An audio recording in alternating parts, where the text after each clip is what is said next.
سمیع اللہ لمن حمدہ جب امام بولتا ہے تو اس کے بعد ربنا ولک الحمد آواز کو بلند کرنا، تو یہ شرعی طور پر کیا ہے؟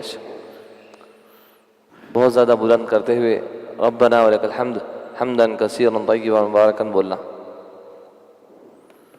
اللہ کے نبی صلی اللہ علیہ وسلم سے یہ ثابت ہے کہ جب آپ سمیع اللہ لمن حمدہ کہتے تو آپ ربنا لک الحمد کہتے۔ یہ روایت بخاری میں، مسلم، ابو داؤد میں موجود ہے۔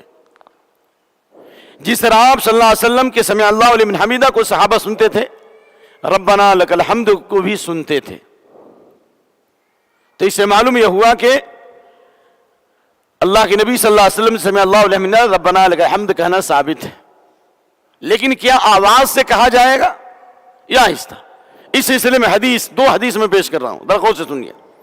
آپ نے فرمایا صلی اللہ علیہ وسلم حدیث، عام حدیث ہے، وَإِذَا قَالَ الْإِمَامُ سَمِعَ اللَّهُ لِمَنْ حَمِدَهُ فَقُولُوا رَبَّنَا، مسلم شریف کی روایت ہے، یہ ابو داؤد کی تیسری حدیث کی کتابوں میں۔ لمبی حدیث کا ایک ٹکڑا بتا رہا ہوں۔ جب امام سمع اللہ لمن حمدہ کہے تو تم کیا کہو؟ ربنا لک الحمد کہو۔ تو کیا یہ ربنا لک الحمد آواز سے کہے گا یا بغیر آواز کی؟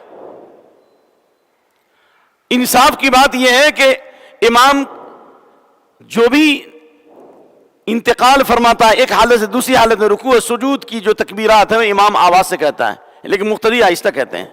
لہذا حق اور ثواب ہے کہ ربنا لک الحمد بھی آہستہ ہونا چاہیے۔ بعض لوگ کہتے ہیں کہ قول کا قول سے ٹکراؤ ہو تو آواز سے پڑھا جائے۔ وہی کس پہ نازل ہوئی؟ قول کا قول سے ٹکراؤ ہو، جب امام سمیع اللہ لمن حمدہ کہے تو تم ربنا لک الحمد کو، امام زور سے کہہ رہا ہے اسے تم زور سے کہو، یہ وہی کس پر آئی؟ اگر امام زور سے کہہ رہا ہے آپ زور سے کہیے، تو امام کی ساری تکبیرات زور سے ہے، تو کیا آپ زور سے پیچھے اللہ اکبر کہیں گے؟ مؤذن بآواز بلند کہتا ہے اذا سمعتم النداء فقولوا مثل ما يقول المؤذن، مؤذن کے کلمات جو سنتے ہو جو مؤذن کہتا ہے وہی کہو۔ تو مؤذن زور سے بولتا ہے، آواز سے بولتا ہے تکبیر اذان کے کلمات، تو کیا آپ بھی مؤذن کے کلمات کو بآواز بلند کہیں گے؟ نہیں۔ تو اس لیے اس میں صرف اور صرف جواب دینا ہے۔ جب امام اللہ اکبر کہے تو تم اللہ اکبر کہو، امام سمیع اللہ لمن حمدہ کہے تو تم ربنا لک الحمد، آواز سے نہیں کہنا، بغیر آواز کی۔ کیونکہ اگر آواز سے لوگ کہتے تو پھر اللہ کے نبی صلی اللہ علیہ وسلم صحابہ کو اس کا حکم دیتے، اور آپ یہ نہیں فرماتے مالی ونازع القرآن، کیا وجہ ہے کہ میں قرآن سے میں ایسا لگتا میں گویا جھگڑا کر رہا ہوں، کیونکہ صحابہ نے کچھ پڑھنا شروع کیا تھا نماز میں، تو آپ نے فرمایا سوائے سورہ فاتحہ کے کچھ مت پڑھو۔ تو خلاصہ ہوا کہ امام کے پیچھے کوئی بھی کلمات آپ ادا کریں تو بغیر آواز کے، اچھی بات۔ دوسری حدیث، امام کے پیچھے ربنا لک الحمد حمدا کثیرا طیبا مبارکا فیہ، حدیث مسلم شریف کی ہے۔ ذرا غور سے سنیے گا میرا جواب، لیکن بہت غور سے، کہ امام کے پیچھے ایک صحابی نے اذا عطس رجل من القوم، اذا عطس رجل من القوم، یہی نا، ایک آدمی کو کیا آیا؟ چھینک آئی، اور اس نے جو ہے ربنا لک الحمد حمدا کثیرا طیبا مبارکا فیہ کہا۔ یہ کلمات جو ہے ثنا میں بھی ثابت ہے، مسلم شریف لٹھیے، ایک صحابی نے اتفاقیہ ثنا میں بھی یہ کلمات زور سے کہا ایک، اور یہ سمیع اللہ لمن حمدہ حمد ربنا لک الحمد حمدا کثیرا طیبا مبارکا فیہ بآواز بلند، ایک صحابی نے بآواز بلند کہا، وہ بھی ایک بار۔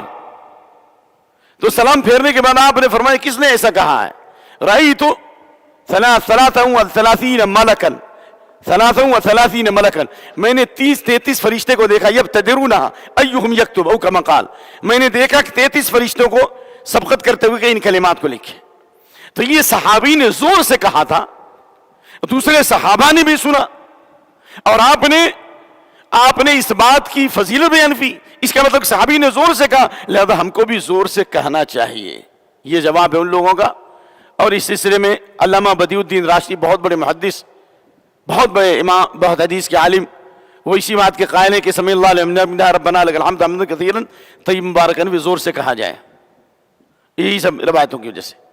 اور اس سلسلے میں شیخ مسلم اللہ عباس حفظہ اللہ نے کہا کہ میں نے شاہ صاحب، ان کو لوگ شاہ صاحب کہتے تھے، ہم لوگوں نے اس پر مناقشہ کیا، بہرحال یہ بات عدل اور انصاف کے خلاف ہے کہ ربنا لک الحمد حمدا کثیرا طیبا مبارکا فیہ ہمیشہ بآواز بلند کہی جائے، کیونکہ ایک صحابی نے کہا تھا، وہ بھی ایک بار کہا تھا، عام صحابہ بآواز بلند نہیں کہتے تھے۔ اس سے صرف اتنا ثابت ہوتا ہے کہ اگر کسی نے یہ کلمات ربنا لک الحمد حمدا کثیرا طیبا مبارکا فیہ اگر بآواز بلند پڑھ دیا تو کوئی حرج نہیں ہے، کیونکہ عام صحابہ کا عمل بآواز بلند نہیں تھا. اگر کوئی یہ کہے گا نہیں صحابی نے زور سے کہا اس لیے ہمیشہ زور سے کہیں گے یہ فضیلت ہے, تو کہیں گے ثنا جو پڑھتے سبحانک اللہم وہ بھی زور سے کہیے, کیوں؟ اس لیے کہ صحابی نے ایک بار ثنا بھی زور سے پڑھا تھا, جو مسلم شریف میں یہ روایت موجود ہے. تو آپ ثنا آہستہ پڑھتے ہیں, ربنا لک الحمد حمدا کثیرا طیبا مبارکا فیہ کیا کہتے ہیں؟ زور سے کہتے ہیں. تو حدیث کو لیجئے تو مکمل لیجئے نا. لہذا اگر کسی نے بآواز بلند ربنا لک الحمد حمدا کثیرا طیبا مبارکا فیہ پڑھا تو انشاءاللہ وہ گناہگار نہیں ہوگا. لیکن نبی صلی اللہ علیہ وسلم کی حدیث کی روشنی میں عام صحابہ کا عمل یہ تھا کہ عام صحابہ بغیر آواز کے کہتے تھے. اگر آواز سے کہتے تو پھر آپ صلی اللہ علیہ وسلم اس صحابی کا نام نہیں پوچھتے. لہذا ان کلمات کی فضیلت بتائی, نہ کہ زور سے کہنے کی فضیلت بیان فرمائی. لہذا کوئی کہتا ہے بآواز بلند تو انشاءاللہ کوئی حرج نہیں ہے, لیکن افضل ہے کہ بغیر آواز کے کہا جائے. اللہ رب العالمین زیادہ جانتا ہے.